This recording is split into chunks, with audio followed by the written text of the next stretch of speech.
What's going on, Imperials? It's Emperor Cubone here. There are a lot of dogs in Pokémon, but that's not really what I'm talking about.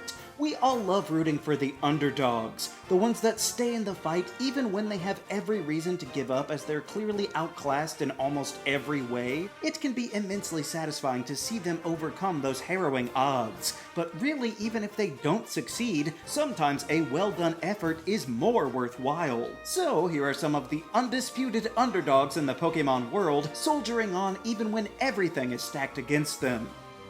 Number 6. Delcatty. Ironically, our first underdog is indeed a cat, but there are several things that can make a Pokémon an underdog, and one of them is being completely overshadowed by every other member of its type. Seriously, every single normal type introduced in Hoenn has something going for it. The Zigzagoon line are amazing as HM pack mules from the very start, the Whismur and Slackoth lines turn into powerhouses by the end, Zangoose is a strong standalone Pokémon with some serious attitude, the birds are prime team members if you pick one of them up and you can carry them all the way, and even the one-off random normal types in Hoenn all have some kind of gimmick to make them stand out. I guess there is maybe Azurill, but it at least becomes a strong fairy type by the end. Poor Delcatty wishes it could be a fairy type, because then it would have any mildly special thing about it. Now listen, I like the Skitty line a lot, more so than most other people probably, but you've got to admit that Delcatty just wasn't given any tools to stand out from the massive field of normal types out there, with its mediocre stats that are still ordinary even after buffing its speed. The only unique things the Skitty family had are Assist and Normalize, the first of which being a move that's only cool because it draws from all of the other Pokémon on your team as a sort of cat-powered version of Metronome that's not even signature to the line anymore, and the latter is an ability that would turn all of those potentially cool attacks into the normal type. So even the two things that you could argue make them special seem to clash with each other. Yet somehow Delcatty can actually be useful if you give it a chance, like when I took one to the Elite Four and it practically soloed Glacia, even with the developers trying their hardest to leave them in the dust, practically begging you to skip over these felines every time they appear. Number 5. Deino. I know it sounds a bit weird to say that something as strong as a pseudo-legendary would be an underdog, but there are a couple of reasons for this. The first one being its laughably high levels of evolution. This is a problem that plagues much of the Unova region, so it's not unique to this blind dragon, but it's stuck in its base stage until level 50. A full half of its life remains unevolved, and even then Zvilus doesn't evolve until level 64, which is the highest of any Pokémon ever. So even if you were a diehard Hydreigon enthusiast, you couldn't possibly use one until the very end of the game, which, by the way, is usually where you find the base form of this line anyway, meaning that it's likely already too late to even try and give it a shot. So the ludicrously high barrier to entry is definitely a deterrent to many out there, but even if you thought maybe one day you would try your hand at it once it was more available sooner than the 3 seconds before the league, it's undercut again by the invention of the fairy type. Initially, Dragon and Dark was a cool novelty just by introducing a new combination, but in the very next games, they gave both of those types a common weakness. So a Pokémon that used to be strong can now be undone by a light, sparkly breeze from a flower. That's utterly embarrassing to have such a crippling weakness, and it significantly brings down any cool factor that this line used to have. Not that you would actually know that, because I'm assuming a majority of people have never bothered to actually try training this multi-headed headache. Number 4. Raikou. I know that some people are already scratching their heads because Raikou is a legendary Pokémon, so surely it's got enough going for it, but honestly it kind of seems like they forgot that Raikou was even supposed to be a legend, because the legendary beasts are probably the most unbalanced trio in that sphere of Pokémon. Seriously, this poor guy's counterparts are Entei and Suicune, two of the heaviest hitters across the Johto region, since they were both featured prominently in their own movies, while Raikou saw no such theatrical debut. But maybe that was a fluke. Surely they'll be better about it in the future. Yeah, they gave Suicune its own version with Crystal.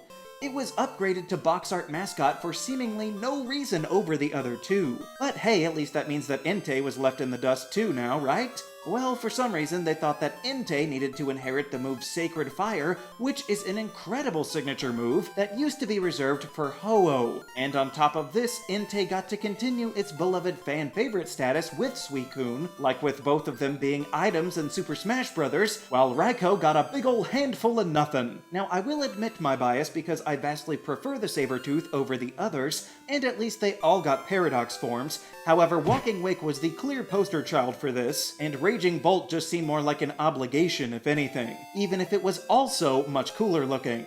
So Raikou really needs to fire his publicist, because despite being in one of the first trios ever, it has never fully been treated the same as its counterparts.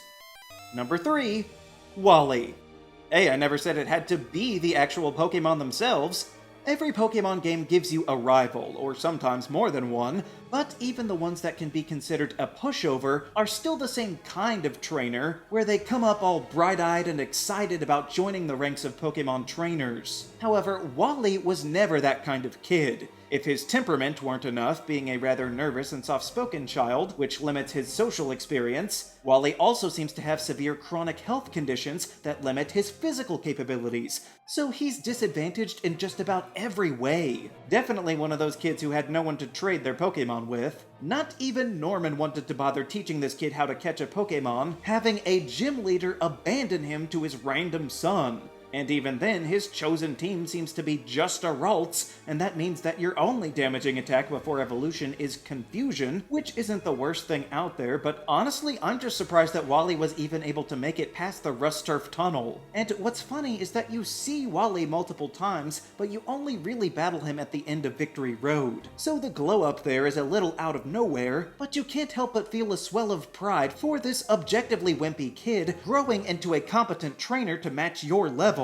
And the fact that we had just a little something to do with it makes it all the better. Number 2. Parasect. Underdog might actually be underselling this one a bit because there's a lot stacked against these little mushroom crabs.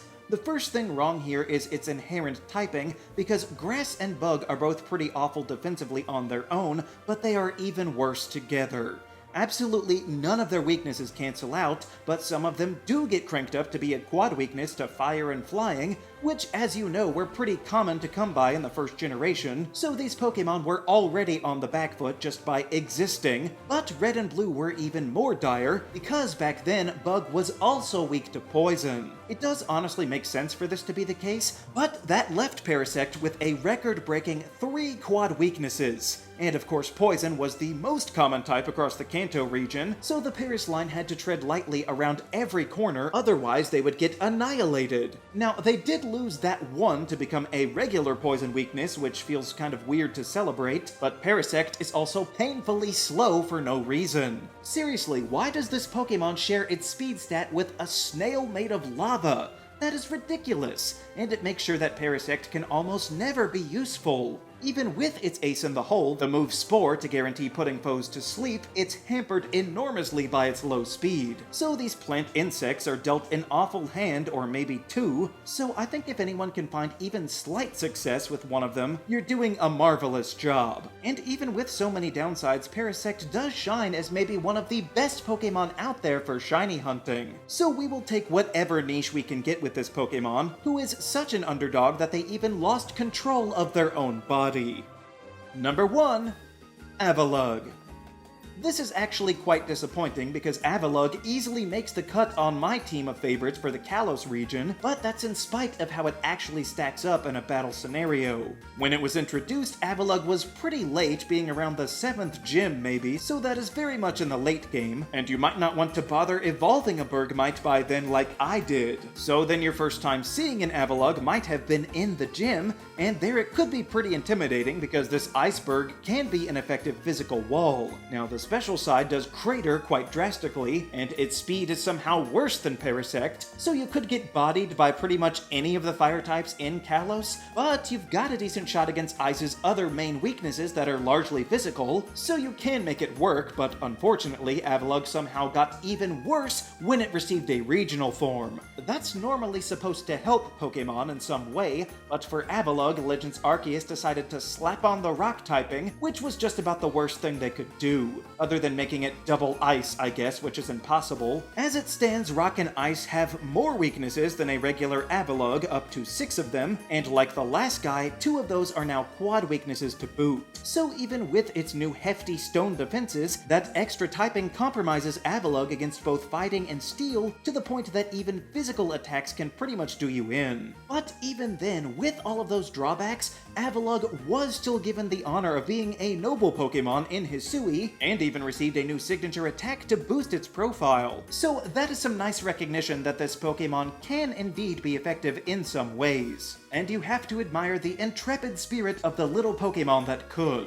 Or I guess in this case, the big Pokémon. But we should all be inspired by Avalugg's persistence. And I'm sure that if he got yet another detrimental update, he would just go right on truckin' and find his new lease on life. Because that's just the way these underdogs roll. But what do you think are the biggest underdogs in the world of Pokémon worthy of our appreciation? Let me know down in the comments. Also be sure to leave a like, share this video, and subscribe so that you too can become an Imperial today. And until next time, stay grounded!